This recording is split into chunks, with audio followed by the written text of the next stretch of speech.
আসসালামু আলাইকুম। আশা করি সবাই ভালো আছেন। আলহামদুলিল্লাহ আমরাও ভালো আছি। সো আজকে আপনাদের সাথে শেয়ার করব হচ্ছে সিম দিয়ে কই মাছ রান্না করব। এই তো সিম আর সিমের সাথে একটা আলু নিয়ে নিয়েছি, আর কই মাছ হলুদ লবণ মাখিয়ে নিয়েছি। আর এই তো উপকরণগুলো দেখেন: পেঁয়াজ, ধনিয়ার গুঁড়ো, লবণ, মরিচের গুঁড়ো, হলুদ, আদা বাটা, রসুন বাটা, জিরা বাটা। তো এই আর কি, আজকে আপনাদের সাথে একটা কথা শেয়ার করব। তো চলেন মাছটাকে ভেজে নিই। এদিকে দেখুন চুলায় কড়াই বসিয়ে রেখেছিলাম, তেলটা আমার পুড়ে গেছে।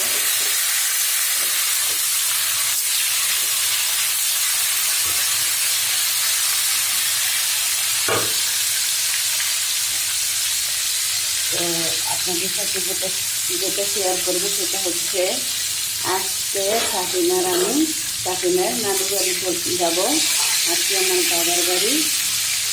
তো এই আর কি, এখন বাজে সকাল 7টা, রান্নাবান্না করে রেখে যাব। তো আমি আরেক দিনে, মানে 3 দিন থাকবো, তো আরেক দিনে রান্না করে রেখেছি, আর আজকের রান্নাটা 2 দিন কাজ হয়ে যাবে শাহিনার আব্বুর। তো বাবার বাড়ি যাব দীর্ঘ কয়েকদিন, জানি না আপনাদের সাথে ভিডিও শেয়ার করতে পারবো কিনা। তো আগেও 2-3 দিন যাবত আমি ভিডিও দিতে পারতেছি না, আপনাদের কাছে ক্ষমা চেয়ে নিচ্ছি। আর সবার ভিডিও দেখতে পারতেছি না, কারণ অনেক ব্যস্ততার মাঝে থাকি, আর ভালো লাগে না বিশেষ করে সেরকম একটা ভিডিও করতে বা আপলোড দিতে। তো আপনাদের কাছে অনুরোধ, সেই ভিডিওটা দেখবেন, লাইক দিয়ে দেখা শুরু করবেন, কমেন্টে জানাবেন। তো মাছ ভাজাটা হতে থাক।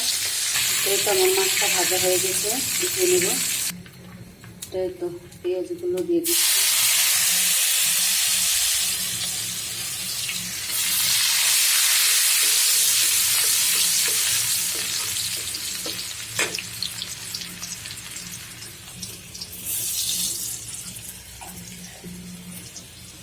মশলাগুলোতে একটু পানি দিয়ে দিচ্ছি,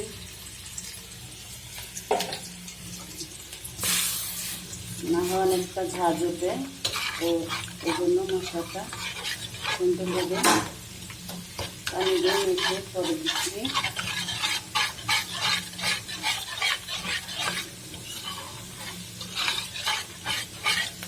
এতক্ষণ পেঁয়াজটা লাল লাল হয়ে গেছে।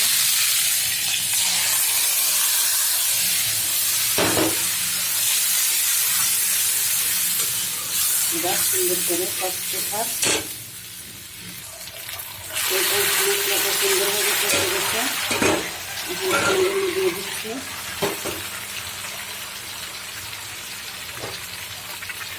হ্যাঁ, একটু পানি দিতে হবে, কারণ জানেনি এই সিজনে সিম সিদ্ধ হতে চায় না। তো এই পানিটা দিয়ে আমি সিমটা কষিয়ে নেব,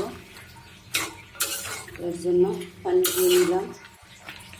এখন সিম সিদ্ধ হতে অনেক দেরি হয়।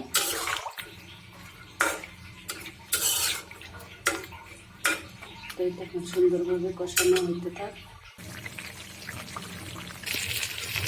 দেখেন সুন্দরভাবে কষানো হচ্ছে, এখন জল দিয়ে দিচ্ছি।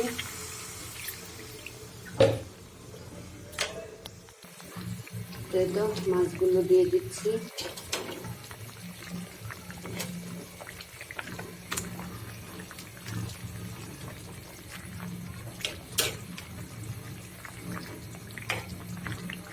তো হ্যাঁ, এই যে তরকারিতে কালো জিরে দেখে আপনাদেরকে একটা কথা বলতেছি। কালকে আমি তো খুরমা অথবা গজা যে যা বলেন, কালকে রাত্রে বানিয়েছিলাম। তো সেই কড়াইতে তেল ছিল, এগুলো যে ভেজেছি, তো এগুলো থেকে কালো জিরা পড়ছে।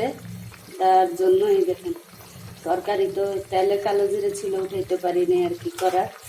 2-4টা কালো জিরেই ছিল, যে কি সুন্দর দেখা যাচ্ছে কালো জিরা। তো হতে থাক তরকারিটা। এই তো দেখেন অবশেষে তরকারিটা হয়ে গেছে। যেহেতু আলু দিচ্ছি, একটু ঝোল ঝোল রাখবো, ঝোলটা আবার ঠান্ডা হলে টেনে যাবে। তো কেমন হয়েছে রান্নাটা কমেন্টে জানাবেন। ভিডিওটা শেষ করছি, আল্লাহ হাফেজ।